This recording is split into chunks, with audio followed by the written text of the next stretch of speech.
लोकप्रिय और यशस्वी मुख्यमंत्री सम्माननीय मोहन चरण मांझी जी, हमारे बहुत ही जुझारू, कर्मठ और संवेदनशील अध्यक्ष श्री मनमोहन सामल जी, हमारे परम मित्र और भारत सरकार में मंत्री और यहाँ का प्रतिनिधित्व करने वाले भाई धर्मेंद्र प्रधान जी, हमारे वरिष्ठ नेता जिनके साथ मुझे लंबे समय काम करने का सौभाग्य मिला, और भारत सरकार में मंत्री श्री जुएल ओरांव जी, हमारे राष्ट्रीय उपाध्यक्ष और नवनियुक्त निर्वाचित सांसद श्री बैजयंत पांडा जी, हमारे राष्ट्रीय महामंत्री भाई सुनील बंसल जी, हमारे बहुत ही लोकप्रिय और पूर्व में अध्यक्ष रहे और वर्तमान में उप मुख्यमंत्री श्री केवी सिंह देव जी, हमारी बहन प्रभाती परिदा जी जो उप मुख्यमंत्री हैं, हमारे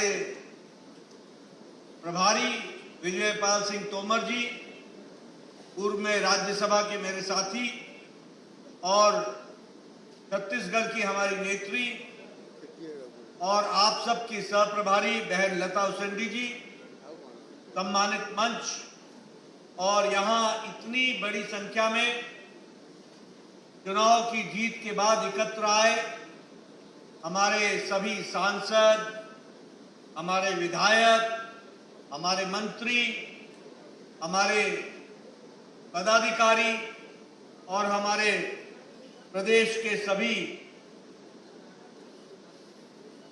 कार्य समिति के सदस्यगण, मीडिया के मेरे साथी, प्रिंट मीडिया और इलेक्ट्रॉनिक मीडिया के मेरे साथी, मेरा यह सौभाग्य है कि चुनाव की जीत के बाद जो पहली मुलाकात कार्य समिति की बैठक में हो रही है, तो एक हर्षोल्लास के वातावरण में मुझे इस पुण्य भूमि, जय जगन्नाथ जी की भूमि, भगवान जगन्नाथ जी की भूमि, यहां आने का सौभाग्य मिला।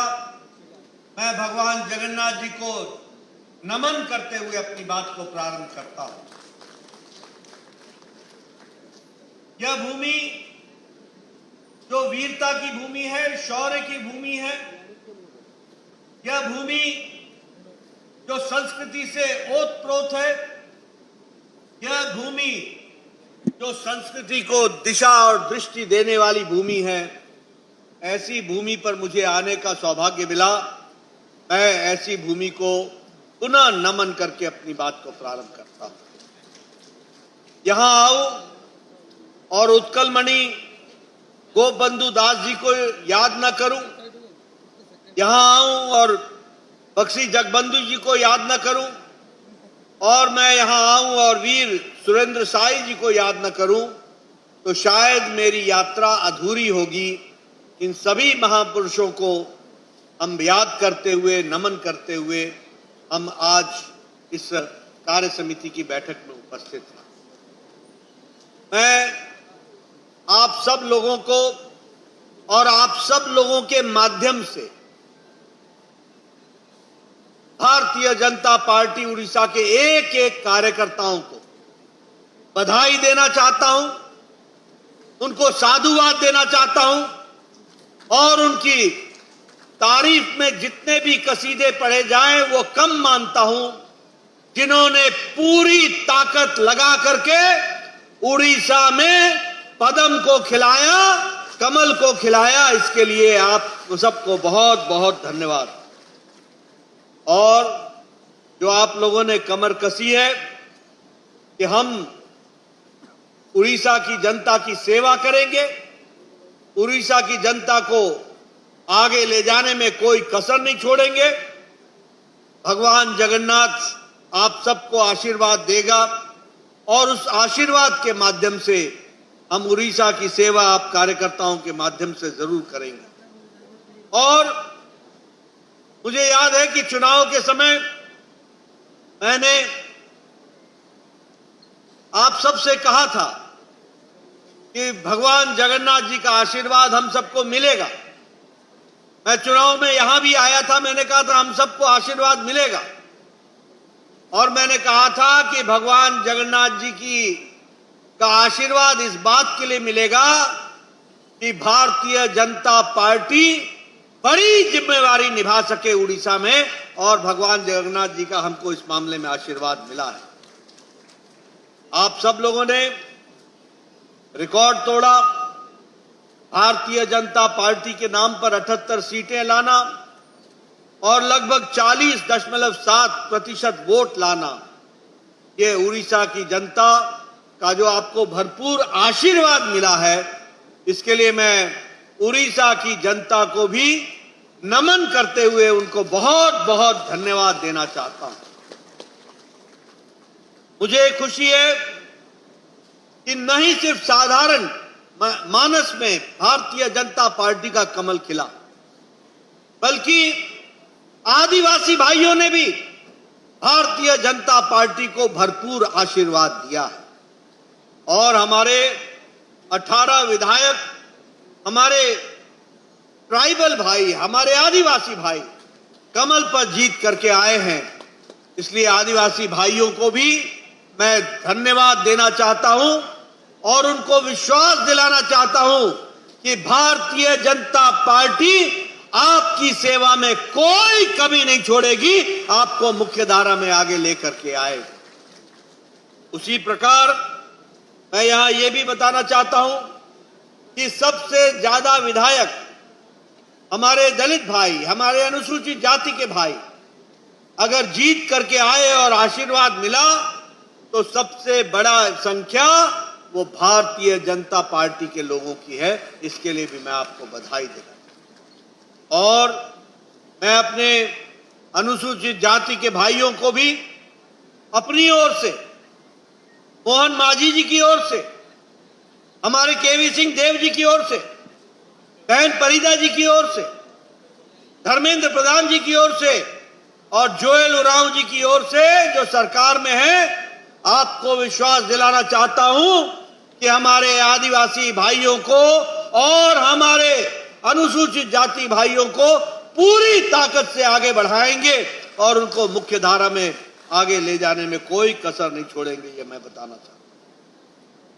मैं आपको विशेष करके इसलिए भी धन्यवाद देना चाहता हूं। मुझे याद है मैंने मनमोहन सामल जी से कहा था कि भाई इस बार अपना नंबर लोकसभा में डबल कर लेना, अगर डबल कर लोगे तो बहुत बड़ी बात हो जाएगी। और मैंने कहा था कि जो पुराने चुने हुए हैं वो वापस जीत करके आए और डबल हो जाएगा तो बहुत अच्छा रहेगा। मुझे खुशी है कि आपने सिर्फ एक ही छोड़ा, बाकी 20-21 में से जीत करके आप आए और आपने केंद्र सरकार में योगदान किया। इसके लिए आपको विशेष करके मैं बधाई देना चाहता हूं। और आप सब लोगों ने इस चुनाव में लगभग 45% वोट भारतीय जनता पार्टी के पक्ष में दिए, और प्रधानमंत्री मोदी जी 60 साल बाद कोई दोबारा प्रधानमंत्री जो तीसरी बार लगातार प्रधानमंत्री बने, तो वो प्रधानमंत्री मोदी जी हैं, उसको भी हमको याद रखना चाहिए। और मैं ये भी कहूंगा कि जब जवाहरलाल नेहरू तीसरी बार बने थे, तो आजादी की लड़ाई के बाद एक कांग्रेस का एक ऑरा था, एक उत्साह था, और उस उत्साह में वो जीते थे, और विपक्ष दल भी लगभग नगण्य थे। ऐसी परिस्थिति में वो तीसरी बार जीते। लेकिन 60 साल बाद पूरी ताकत के साथ और पूरी शक्ति के साथ अगर जीत हासिल हुई है, तो प्रधानमंत्री मोदी जी को तीसरी बार प्रधानमंत्री बनने की जीत हासिल हुई है। इसको भी हमको ध्यान में रखना चाहिए। और इसके साथ साथ आपके ही नजदीक में आंध्र प्रदेश में हम वहां पर भी सरकार बना पाए। हम उसके साथ साथ अरुणाचल प्रदेश में भी लगातार तीसरी बार सरकार पेमा खांडू जी के नेतृत्व में बन गई और सिक्किम में भी एनडीए की सरकार बनकर के आई। ये आप सब लोगों के ध्यान में रहना। मैं यहां यह भी कहना चाहता हूं कि ये अकेली भारतीय जनता पार्टी है और आप सबको फख्र होना चाहिए कि अकेली भारतीय जनता पार्टी है जो सारे देश की पार्टी, पैन इंडिया पार्टी। हम उत्तर भारत में हैं, हम दक्षिण भारत में हैं, हम पश्चिम भारत में हैं, हम पूर्व भारत में हैं, हम पूर्वोत्तर में हैं, हम मध्य भारत में हैं। कहीं कमल है तो सब जगह भारतीय जनता पार्टी है। और इसीलिए हम ये भी कहना चाहते हैं कि 1500 छोटी और बड़ी राजनीतिक दल को देश में मिला लें तो अकेली भारतीय जनता पार्टी है जिसमें आंतरिक प्रजातंत्र है, भाई भतीजावाद नहीं है, अपना पराया नहीं है, बल्कि सबका साथ, सबका विकास, सबका विश्वास, इस मंत्र को लेकर चलने वाली पार्टी है तो भारतीय जनता पार्टी है। ये हमको याद रखना चाहिए। और मैं इसके साथ साथ यह भी आपको बताना चाहता हूं कि हम अकेले ऐसे हैं, पार्टी हैं जो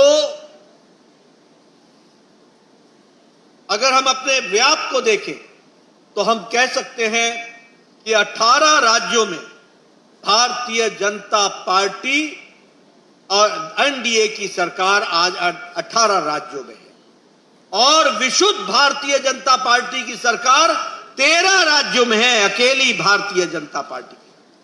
और मैं यहां यह भी आपको बताना चाहता हूं कि हम लगभग 58% के भूभाग पर भारतीय जनता पार्टी की सरकार, 58% के, और 57% के भूभाग, 57% की जनसंख्या पर भारतीय जनता पार्टी का शासन है, 57%।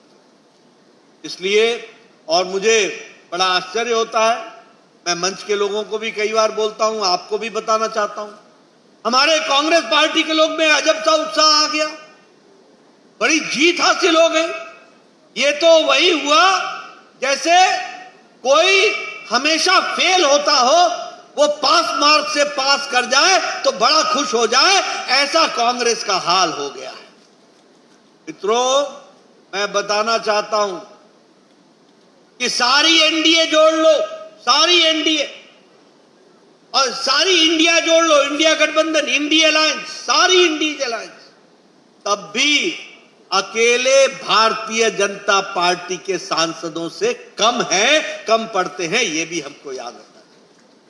और ये जो कांग्रेस पार्टी है, ये 2014 के लोकसभा के सदस्यों को जोड़ ले, ये 2019 के लोकसभा के सदस्यों को जोड़ ले और ये 2024 के भी लोकसभा सदस्यों को जोड़ ले, तीनों को जोड़ लेंगे तब भी भारतीय जनता पार्टी के एमएमपी से कम पड़ते हैं। ये इनका रिकॉर्ड है, ये भी हमको ध्यान में रखना। इसलिए ये जो पार्टियां हैं, इसमें मैं एक बात और बताना चाहूंगा कि 13 राज्यों में कांग्रेस पार्टी जीरो है, जीरो, 13 स्टेट्स में, 13 राज्यों में, हिमाचल प्रदेश में जीरो, उत्तरांचल में, उत्तराखंड में जीरो, अरुणाचल प्रदेश में जीरो, सिक्किम में जीरो, मिजोरम में जीरो, त्रिपुरा में जीरो, आंध्र प्रदेश में जीरो, मध्य प्रदेश में जीरो, जम्मू कश्मीर में जीरो, दिल्ली में जीरो, अंडमान निकोबार, दादरा नगर हवेली और लद्दाख में भी जीरो के जीरो हैं ये कांग्रेस पार्टी। 13 राज्य और यूनियन टेरिटरी में साफ है, लेकिन फिर भी ऐसा उत्साह दिखाने की कोशिश हो रही है जैसे बड़ी भारी जीत हुई। इनको मालूम नहीं है कि भारतीय जनता पार्टी, जैसा मैंने कहा कि इंडिया अलायंस को पूरा जोड़ ले तब भी अकेले भारतीय जनता पार्टी भारी पड़ती है। यह भी हम सबको ध्यान में रखना चाहिए। और एक बात और कांग्रेस के बारे में मैं बोलना चाहता हूं कि कांग्रेस पार्टी ये अमरलता की बेल की तरह है, ये पैरासाइट है, ये अपने ताकत पर नहीं खड़ी होती, ये दूसरों के ताकत पर खड़ी होती है।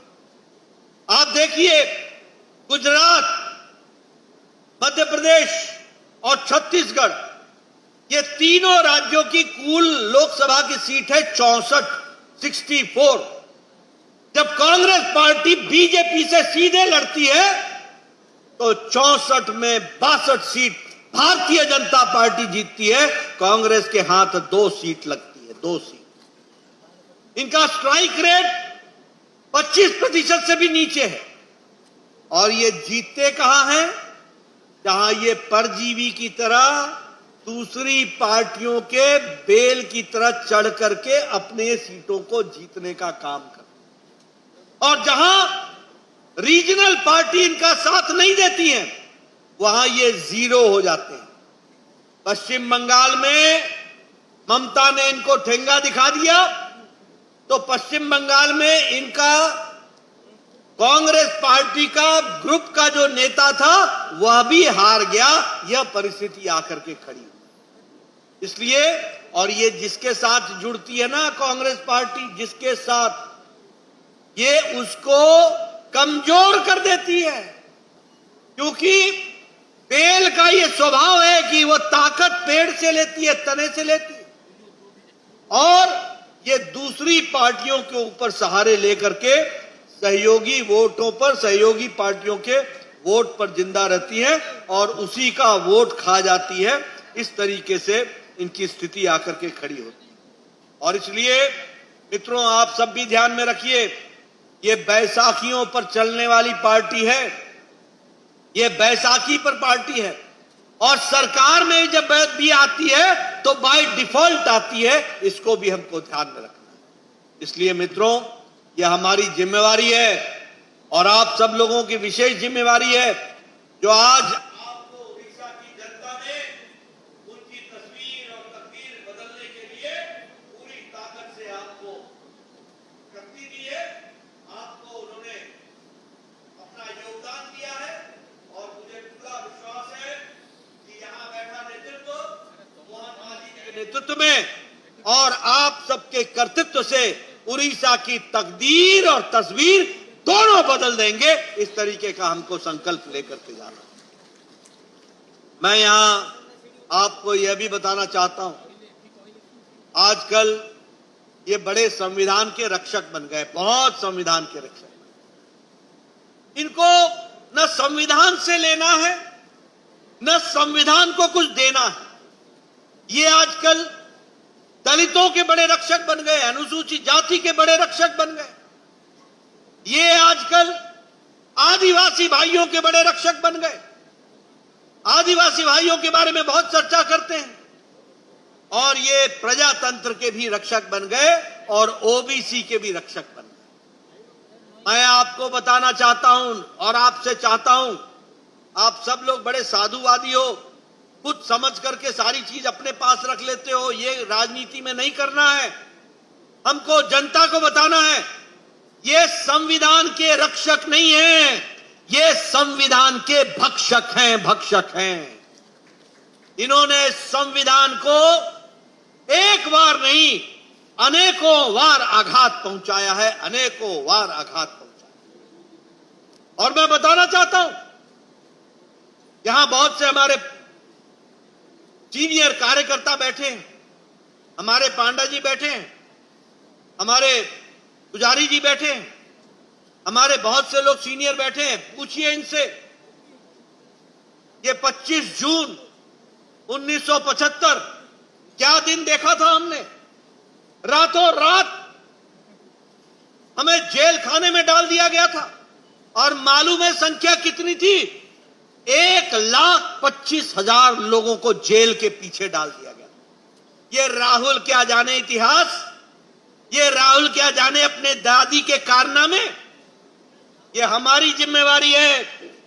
प्रधानमंत्री जी ने कहा है 25 जून को संविधान रक्षा दिवस के रूप में और संविधान की हत्या के दिवस के रूप में याद किया जाए। और आपको जान करके आश्चर्य होगा, 1,25,000 में 75,000 लोग वो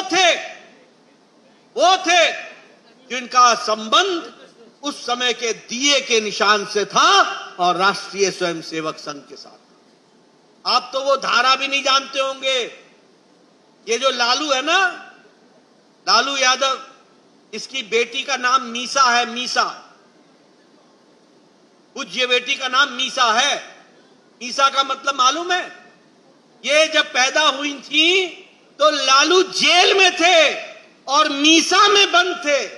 maintenance of internal security act. आजकल ये राहुल के गुणगान गाते हैं, जिन्होंने, इनकी दादी ने इनको 22 महीने में जेल में डाल रखा था। ये Misa maintenance of internal security act, ये DIR, defence of Indian rule, ये ब्रिटिश के बनाए हुए दोनों कानून थे। ब्रिटिश के बनाए हुए, ब्रिटिश सरकार के, अंग्रेजों के दोनों कानून थे। और हमारे 1,25,000 लोग 22 महीने से ज्यादा मीसा में और DIR में जेल के अंदर रहे। और ये राहुल हमें संविधान की रक्षा समझाने लगा है। बोलो, ऐसे लोगों को सुनना है क्या? ऐसे लोगों को सुनना है क्या? जनता को सही बताना है कि नहीं बताना है? संविधान की रक्षा करने वाले कौन हैं? हम हैं। संविधान की रक्षा किसने की? और मालूम है इंदिरा गांधी ने इमरजेंसी क्यों लगाई थी? इसलिए कि इलाहाबाद हाई कोर्ट ने कह दिया था कि तुम्हारा चुनाव अवैध है। इसलिए कि इलाहाबाद हाई कोर्ट ने यह कह दिया था कि आप 6 साल तक चुनाव नहीं लड़ सकती हैं। इसलिए कानून बदलने का काम उस समय किया गया और संविधान पर आघात लगाने का काम किया। मालूम है क्या कानून बनाया था? ये संविधान के चैंपियन बनने वाले, ये संविधान के रक्षक बनने वाले, इनकी दादी ने क्या कानून बनाया था?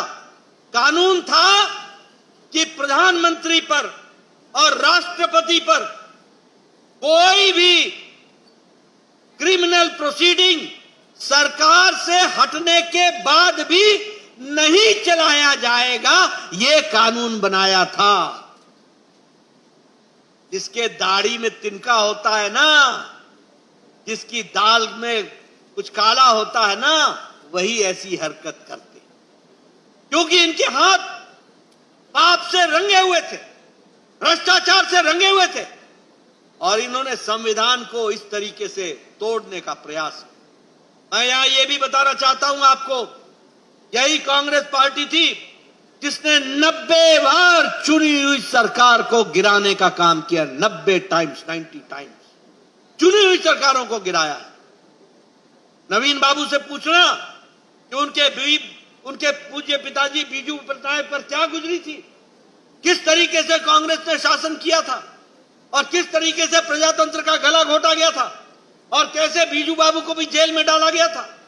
आप पूछिएगा, भारत के पूर्व प्रधानमंत्री मोरारजी देसाई जेल के अंदर, चंद्रशेखर जेल के अंदर, अटल बिहारी वाजपेयी पूर्व प्रधानमंत्री जेल के अंदर, लाल कृष्ण आडवाणी पूर्व उप प्रधानमंत्री जेल के अंदर, सैकड़ों मंत्री जेल के अंदर, और ये हमको संविधान का पाठ पढ़ा रहे हैं। मित्रों, हमारी जिम्मेवारी है ये खोखले लोग और ये खोखले नारे लेकर के चलने वाले लोग, इनको हमको दूध का दूध, पानी का पानी बताना है और ये जिम्मेवारी आपकी है। आप इसको पूरा करेंगे, मेरा ये पूरा विश्वास है। मैं यह भी आपको बताना चाहता हूं और आपको याद दिलाना चाहता हूं, आप और हम मंच पर बैठे सब लोग बड़े भाग्यशाली हैं कि हम अकेले ऐसी पार्टी के सदस्य हैं जो विचारनिष्ठ पार्टी है, जो आइडियोलॉजिकल पार्टी है। हम यहां किसी को प्रधानमंत्री बनाने के लिए, किसी को मुख्यमंत्री बनाने के लिए नहीं आए हैं। हम किसी को उप मुख्यमंत्री बनाने के लिए नहीं आए हैं। हम किसी परिवार के लोगों की सेवा करने के लिए नहीं आए हैं। हम किसी के बेटे को कुर्सी पर बैठाने के लिए नहीं आए हैं। हम किसी के बापू को सारी जिंदगी कंधे पर ढोने के लिए नहीं आए हैं। हम वो पार्टी है जो विचार के साथ खड़े हैं और जिस विचार के लिए हम लोगों ने एक नहीं 4-4, 5-5 पीढ़ियों ने अपने आप को खपा दिया।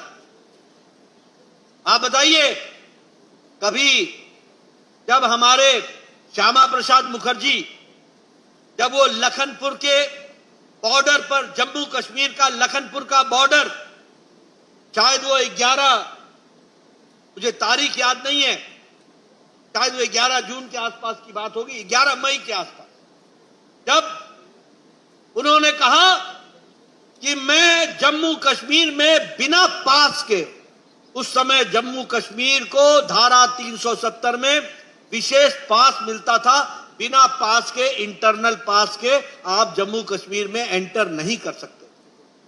तो श्यामा प्रसाद मुखर्जी ने कहा, एक देश में 2 निशान यानी 2 झंडे, 2 विधान यानी 2 संविधान और 2 प्रधान यानी 2 प्रधानमंत्री, ये नहीं चलेगा, नहीं चलेगा। और मैं बिना पास के मैं एंटर करूंगा और जम्मू कश्मीर जाऊंगा। मुझे याद है उस समय चर्चा हुई थी और ऐसा बताया जाता है कि अटल बिहारी वाजपेयी जी उनको छोड़ने लखनपुर बॉर्डर पर गए थे और वह अंतिम मुलाकात श्यामा प्रसाद मुखर्जी के साथ हुई। और हम सब कोई जानते हैं कि 23 जून को उनका बड़े रहस्यमय तरीके से उनकी मृत्यु हो गई। जो बात 52-53 में हमने कही, एक देश में 2 निशान, 2 विधान, 2 प्रधान नहीं होगा, 5-5 पीढ़ी खप गई। और जब आप लोगों ने ताकत दी तो मोदी जी की इच्छा शक्ति ने और अमित शाह की रणनीति ने 6 अगस्त 2020 को धारा 370 को धाराशाही कर दिया और ये लड़ाई लड़ी। यहां धर्मेंद्र प्रधान बैठे हैं, यहां मनमोहन साहब बैठे हैं, एक बार नहीं अनेकों बार, ये केवी सिंह देव साहब बैठे हैं, एक बार नहीं अनेकों बार जम्मू कश्मीर को मुख्य धारा में धारा 370 से जोड़ने के, से हटाने के लिए हम लोगों ने आंदोलन किए। जुएल राव जी बैठे, मोहन मांझी जी बैठे, पूछो इनसे। एकता यात्रा मुरली मनोहर जोशी जी के नेतृत्व में हमारे मोदी जी गए थे और वहां पर झंडा गाड़ा था। एकता यात्रा से लेकर के अनेकों बार हम लोग जम्मू कश्मीर में इस बात के लिए आंदोलन होते रहे, आंदोलन करते रहे। 5 पीढ़ियां खप गई लेकिन मन से विचार नहीं गया। और आज हम कह सकते हैं, एक देश में एक निशान, एक विधान, एक प्रधान हो गया और धारा 370। हम जब विचारनिष्ठ पार्टी बोलते हैं तो मुझे याद है उस समय कांग्रेस पार्टी के लोगों ने हमारी खिल्ली उड़ाई थी जब हम लोगों ने कहा था कि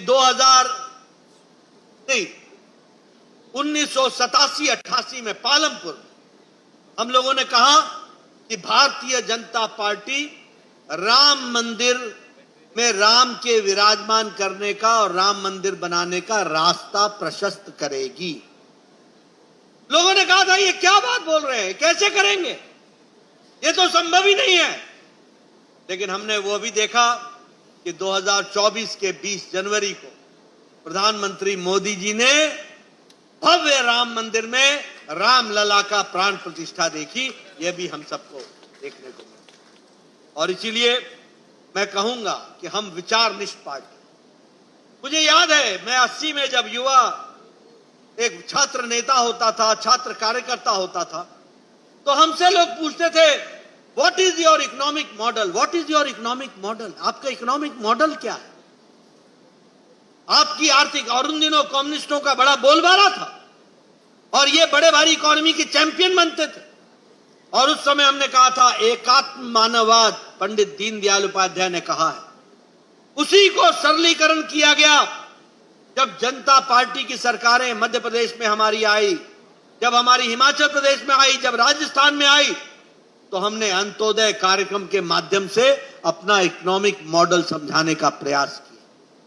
और मोदी जी ने बहुत सरलीकरण करके एक मंत्र, एक वाक्य में कह दिया, सबका साथ, सबका विकास, सबका विश्वास, सबका प्रयास। और इसी मंत्र को लेकर के हम आगे बढ़े हैं और इसलिए हम विचारनिष्ठ तरीके से आगे बढ़ रहे हैं।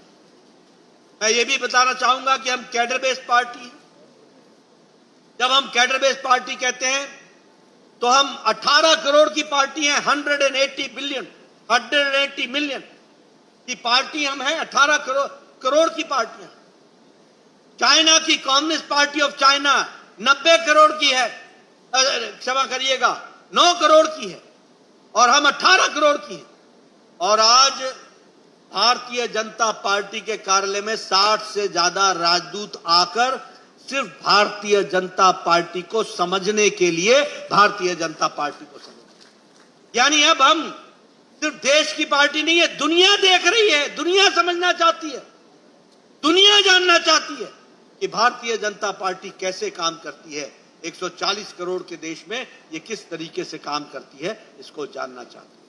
और मुझे फक्र है कि मैं यहां आपको यह भी बताना चाहूंगा कि बूथ रचना तक पहुंचने का काम आप सब लोगों ने किया है और इसीलिए 10,40,000 बूथ में 6,80,000 बूथ तक हम अपना बूथ अध्यक्ष बना पाए हैं और आपने भी उड़ीसा में 32,000 बूथों तक आप पहुंचे हैं और यही कारण है कि जब उड़ीसा की जनता ने आपको आशीर्वाद देने का तय किया तो 1-1.5 महीने के अंदर ही हमारी सरकार बन गई। इस बात को भी हमको समझ लेना चाहिए, इसको भी हमको ध्यान में रखना। इसलिए हम आइडियोलॉजिकल बेस्ड पार्टी है, कैडर बेस्ड पार्टी है और हम मास बेस्ड पार्टी। सबसे ज्यादा एमपी लोकसभा में भारतीय जनता पार्टी के, सबसे ज्यादा एमपी राज्यसभा में भारतीय जनता पार्टी के, सबसे ज्यादा एमएलए 1500 से ज्यादा एमएलए भारतीय जनता पार्टी के, सबसे ज्यादा मेयर भारतीय जनता पार्टी के,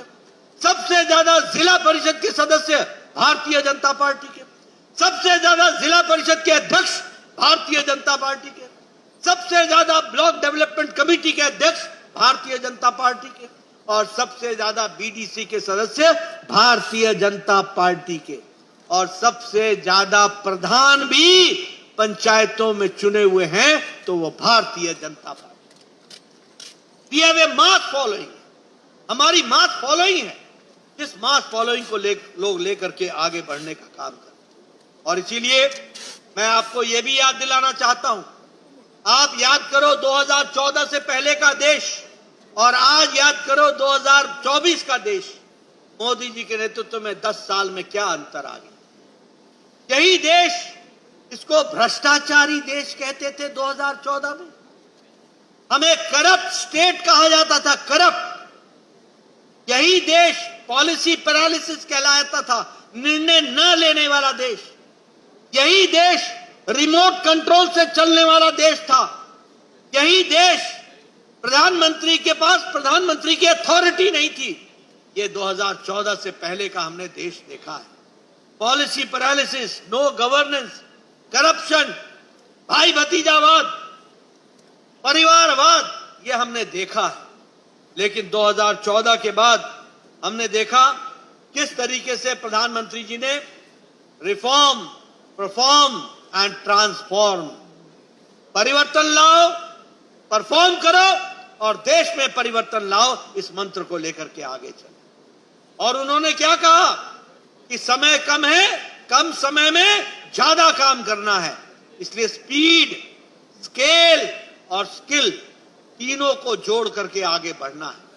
और आज आप देखिए, चाहे दुनिया की बात कर लो, आज चाहे आप किसी भी पैमाने पर देख लो, आज भारत को दुनिया देख रही है और मोदी जी के नेतृत्व को भी दुनिया देख रही है, ये हम सबके ध्यान में।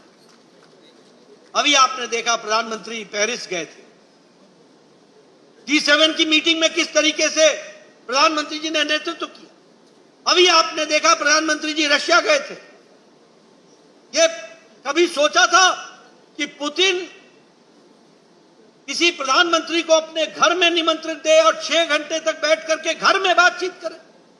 ये संभव हुआ है तो 1-to-1 दोस्ती का संबंध अगर बना पाए हैं तो प्रधानमंत्री मोदी जी बना पाए हैं और दुनिया में भी उस बात का हमको असर देखने को।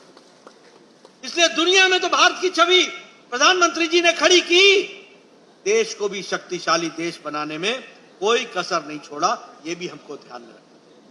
मैं यहां कई आंकड़े बता सकता हूं और कई आंकड़ों के बारे में चर्चा कर सकता हूं, लेकिन मैं मोटी मोटी 2-3 बातें आपको बताना चाहता हूं। और मैं बताना चाहता हूं आपको कि भारत, इंडिया कैसे बदल रहा है, भारत कैसे बदल गया। एक समय था, आप बताइए, यूक्रेन और रशिया का क्राइसिस के चलते आर्थिक मंदी दुनिया में आई कि नहीं आई? जरा जोर से बोलो, आई कि नहीं आई? आप बताइए, कोरोना की मार दुनिया को पड़ी कि नहीं पड़ी? इन सब के बावजूद भी आज भारत, अगर इंटरनेशनल मॉनेटरी फंड वो बोलता है कि अगर इकोनॉमी में, आर्थिक जगत में अगर कोई उजाला है और ब्राइट स्पॉट है तो वो भारत है, इंडिया है। ये हम नहीं बोलते, ये इंटरनेशनल मॉनेटरी फंड बोलता है। मॉर्गन स्टैनली बोलता है कि भारत 2013-14 के बाद बदला हुआ भारत है। ये कांग्रेसी नहीं मानेंगे कि बदला हुआ भारत है। मैं भी क्या करूं, स्वास्थ्य मंत्री हूं, इनको नजरें तो दे सकता हूं, दृष्टि कहां से लाऊं, विजन कहां से लाऊं, इनको तो दिखेगा नहीं। लेकिन मॉर्गन स्टैनली बोलता है कि 2013-14 का बदला हुआ भारत आज हमको देखने को। और उसी तरीके से मूडीज का जीडीपी ग्रोथ रेट, वह भारत का प्रोजेक्शन 8% का करता है, 8% का ग्रोथ रेट का 2024 का प्रोजेक्शन करता है। उसको ध्यान में रखें। मित्रों, जो लोग लिख रहे हों वो इसको याद कर लें या लिख लें। मैं बार बार बताना चाहता हूं, ये लोग बोलते हैं महंगाई है, ये लोग बोलते हैं बेरोजगारी है। मैं तो कई बार बोलता हूं, ये राहुल, दोनों भाई बहन जो है ना, ये और ये सारी कांग्रेस जमात, ये पढ़ी लिखी अनपढ़ है। ये पढ़ी लिखी में अनपढ़ है, मैं जिम्मेवारी के साथ बोल रहा हूं। इनको कोई अर्थनीति समझ में नहीं आती है। मैं आपके सामने इंटरनेशनल मॉनेटरी फंड IMF का वर्ल्ड इकोनॉमिक आउटलुक का ग्रोथ प्रोजेक्शन 2024 का बता रहा हूं। 2024 का नोट कर लो। यूनाइटेड स्टेट्स ऑफ अमेरिका, जो सबसे विकसित देश बोला जाता है, उसका प्रोजेक्शन है 2.6%। जर्मनी का ग्रोथ रेट 0.2%। फ्रांस का ग्रोथ रेट 0.9%। जापान का ग्रोथ रेट 0.7%। यूके का ग्रोथ रेट 0.7%। ये जितने मैंने देश के नाम लिए, ये सब विकसित राष्ट्र हैं, ये सब विकसित राष्ट्र हैं। और भारत का प्रोजेक्शन रेट इंडिया का 7%, 7% है। और इसीलिए आज भारत 11वें नंबर की अर्थव्यवस्था से छलांग लगा करके, और उस ब्रिटेन को, जिस ब्रिटेन ने भारत पर 200 साल राज किया, उसको पछाड़ करके आज हम 5वीं नंबर की अर्थव्यवस्था बन गए हैं। और वो समय दूर नहीं है जब हम दूसरे नंबर की अर्थव्यवस्था बन जाएंगे, दूसरे नंबर की अर्थव्यवस्था। मित्रों, आपको जान करके खुशी भी होगी और यह जान करके ध्यान में भी आएगा कि किस तरीके से भारत में अति गरीबी 1% से भी कम हो गई है।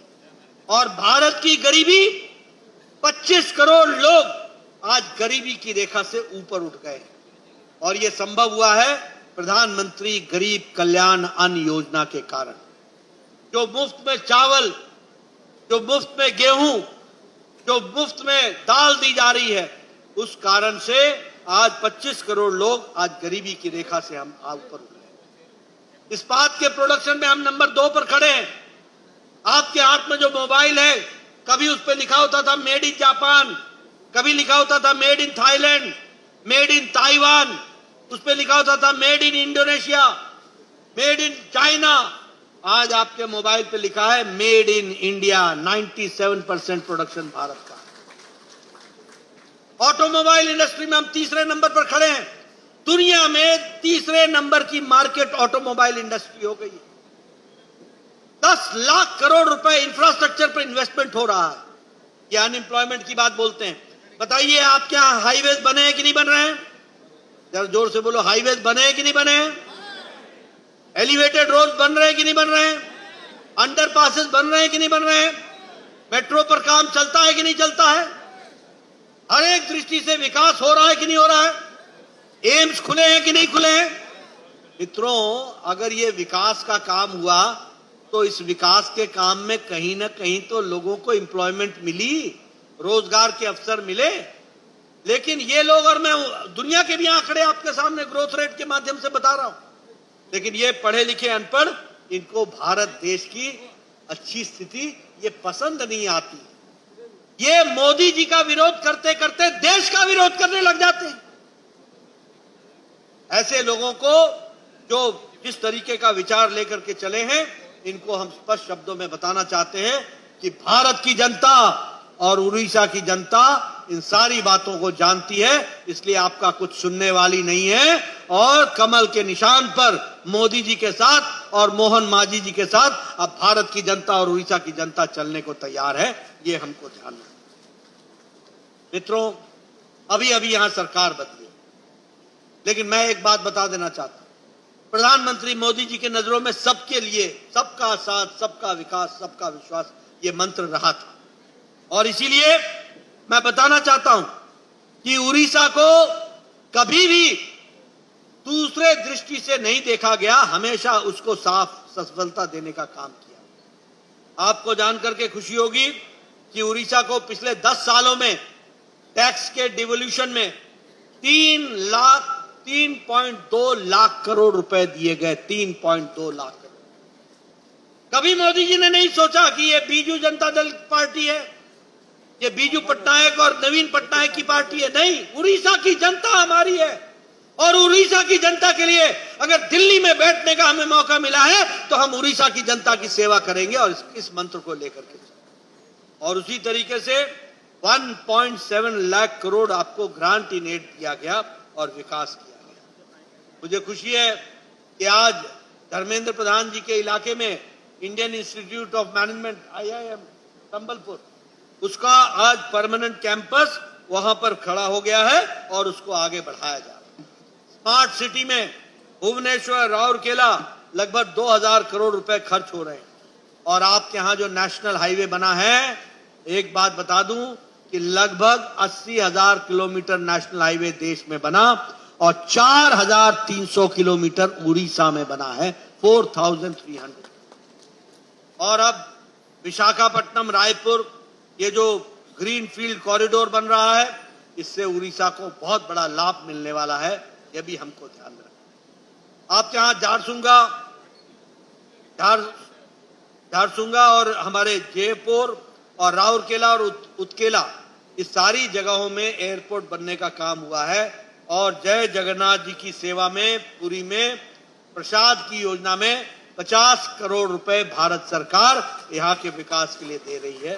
इसको भी हम ये भी जानते हैं कि गांव, गरीब, वंचित, पीड़ित, शोषित, दलित, युवा, किसान, महिला, इनको भी ताकत देने का काम किया है, तो प्रधानमंत्री मोदी जी ने किया और उसको हम आगे बढ़ा रहे हैं। हमें मालूम है आज सरकार बदली है और सरकार बदलने का फायदा क्या हुआ है। पहले तो भगवान जगन्नाथ के 4 द्वार खुल गए। सरकार बदलने का मतलब क्या है कि 40 साल बाद रत्ना भंडार जो जिस पर प्रश्नवाचक चिन्ह लगा हुआ था, वह रत्ना भंडार को खोला गया है। और भगवान जगन्नाथ को जो आशीर्वाद भगवान का उनका प्रसाद है, उसका सही मूल्यांकन करने का काम अब शुरू हुआ। और इसी के साथ साथ मैं यह भी बताना चाहता हूं कि चाहे प्रधानमंत्री गरीब कल्याण अन्न योजना हो, आपके हमारे यहां उड़ीसा में 3 करोड़ 20 लाख लोगों को अन्न दिया जा रहा है, यह हमको याद रखना। उसी तरीके से किसान सम्मान निधि, उसको भी रोकने का प्रयास हुआ था और आज मोहन मांझी जी आ गए हैं। किसान सम्मान निधि में बराबर की दृष्टि से आगे बढ़ने का आपको मौका मिल रहा है। उज्ज्वला योजना, प्रधानमंत्री आवास योजना में 30 लाख मकान उड़ीसा में बने हैं। और अभी प्रधानमंत्री मोदी जी 3 करोड़ घर और बनाएंगे और उसमें भी उड़ीसा का हिस्सा होगा, यह भी याद रखें। मित्रों, मैं बार बार सुनाता हूं, आज भी रुक नहीं रहा हूं, रोका नहीं जाता है, क्योंकि आपको बताना चाहता हूं। और ये जितने पुराने लोग हैं ना, देवी सिंह देव साहब, जुएल ओरांव जी, विजन पांडा जी भी, मोहन मांझी जी भी, सब लंबे समय से, मनमोहन श्यामल लंबे समय तक मंत्री रहे उड़ीसा में, धर्मेंद्र प्रधान, इन सब से पूछो, मुझसे भी पूछो। 1993 में जब हम आवास योजना, हमारे भरतहरि मेहताब जी बैठे, इनसे भी पूछो आप। 1993 में हम जब आवास की बात करते थे तो हमारा बीडीओ हमको बताता था कि आपको खुशखबरी सुनानी है, एक पंचायत में 2 इंदिरा आवास योजना मिली है, बताइए किसको दें। और मैं कहता था एक अनार 100 बीमार। बीडीओ साहब ये आप ही रख लो, आप ही बांट देना, मैं तो 2 को नहीं बांट सकूंगा। आज बताइए एक एक पंचायत में प्रधानमंत्री आवास योजना में 50-50 मकान बने हैं कि नहीं बने? बने हैं कि नहीं बने? 4 करोड़ घर बने, 4 करोड़। और आपके यहां 30 लाख घर बने और 3 करोड़ में और घर बनेंगे। ये भी आपको याद रखना चाहिए, ये भी आपको समझ लेना चाहिए। मैं यहां ये भी बताना चाहता हूं कि ये जो प्रधानमंत्री आवास योजना में घर बन रहे हैं, इसके आधे से ज्यादा का मालिकाना हक बहनों को मिल रहा है, महिला सशक्तिकरण हो रहा है, ये भी हमको ध्यान रखना। और अभी प्रधानमंत्री जी ने प्रधानमंत्री मुफ्त सूर्य घर योजना की कार्यक्रम चलाया है। हर एक घर को आप ऑनलाइन जाओ, वेबसाइट में रजिस्ट्रेशन कराओ, आपको 75,000 रुपए का सहायता मिलेगी और आपके ऊपर आपके घर पे सोलर पैनल लगेगा और आपकी बिजली आपके खर्चे के लिए मुफ्त हो जाएगी और बची हुई बिजली सरकार खरीद लेगी और उसका भी आपको पैसा मिलेगा। यानी आम के आम गुठली के दाम, ये कार्यक्रम होने वाला है। इसलिए मैं आप सबसे निवेदन करूंगा, और मोहन मांझी जी स्कीम को बहुत तेजी से लागू कर रहे हैं, आप सब इसका फायदा उठाइए, गांव-गांव में बताइए कि तुम्हारी बिजली मुफ्त हो जाएगी, ये 100 यूनिट मुफ्त होगी, ये गरीब के लिए मुफ्त होगी, ऐसा नहीं। जो सोलर पैनल लगाएगा उसकी बिजली अपने आप मुफ्त हो जाएगी और जो बिजली वो कमाएगा उसको पैसा का भुगतान हो जाएगा। इस तरीके से देश आगे बढ़ रहा है। आयुष्मान भारत में अब प्रयास है और ये जिम्मेवारी प्रधानमंत्री जी ने मुझे ही दी है कि 70 साल से ऊपर के जो भी बुजुर्ग हैं, बहन हैं, किसी भी जाति के, किसी भी इलाके के, किसी भी मजहब के और किसी भी आमदनी के, गरीब हो या अमीर, सबको आयुष्मान भारत में 5 लाख रुपए का सालाना हेल्थ कार्ड मिले। बोलो ये बदलता भारत है कि नहीं है? जरा जोर से बोलो भैया, बदलता भारत है कि नहीं है? और इसीलिए मैं आपसे ये निवेदन करना चाहता हूं कि हर स्कीम को लेकर के आगे बढ़ाने का काम भारत के प्रधानमंत्री जी कर रहे हैं और मोहन जी को पूरा ताकत दी गई है। केवी सिंह देव साहब जी को, फरीदा जी को, सब लोग मिलकर के इस काम को आगे बढ़ा रहे हैं।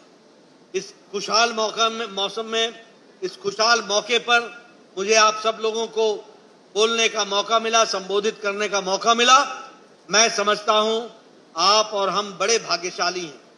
देखिए 5-5 पीढ़ियों ने अपने आप को खपा दिया, सिर्फ कभी जमानत बचाने के लिए, कभी एमएलए बनने के लिए, कभी इलाके में हम वार्ड मेंबर जीत जाएं इसके लिए। आज आप वो खुशनसीब लोग हो जो अपनी आंखों से देख रहे हो कि आपका मुख्यमंत्री, आपका उप मुख्यमंत्री, आपकी उप मुख्यमंत्री, आपकी सरकार और 21 में से 20 सांसद और 78 विधायक की सरकार आप अपनी आंखों से देख रहे हो। यह आपको मौका मिला और इसीलिए मैं चाहूंगा इस समय का सदुपयोग किया जाए और ये जो रोने धोने वाले लोग हैं ना, इनको रोने धोने दिया जाए। ये रोते ही रहेंगे, इनसे कुछ नहीं होने वाला है। इन्होंने कोई विकास का काम नहीं किया, बल्कि विकास के काम में अड़ंगे डालने का काम इन्होंने किया। और इसलिए ये याद रहे, और कांग्रेस पार्टी को भी हम बता देना चाहते हैं, आपको विपक्षी मिली है, आप विपक्षी करिए, आपको हमारी शुभकामनाएं हैं। लेकिन याद रखिए कि लंबे समय हम विपक्ष में रहे हैं, हमें मालूम है कि विपक्ष की कितनी ताकत आपके पास है और आप कितना इस्तेमाल कर रहे हैं। समय बताएगा, लेकिन यह हम एक लंबे काम के लिए चले हैं। हमने प्रधानमंत्री मोदी जी के नेतृत्व में हमारा लक्ष्य साफ है कि 2047 में हमको इसको विकसित भारत बनाना है और विकसित भारत बनाना है तो हमको अपने आप को खपाना है और जनता की सेवा में लगाना है, उसको आगे बढ़ाना है। मुझे पूरा विश्वास है कि आप इस काम को आगे बढ़ाएंगे। आपने मेरी बात बड़ी शांति से सुनी है, इसके लिए आपका बहुत बहुत धन्यवाद। जय भारत, जय उड़िया, जय उड़िया।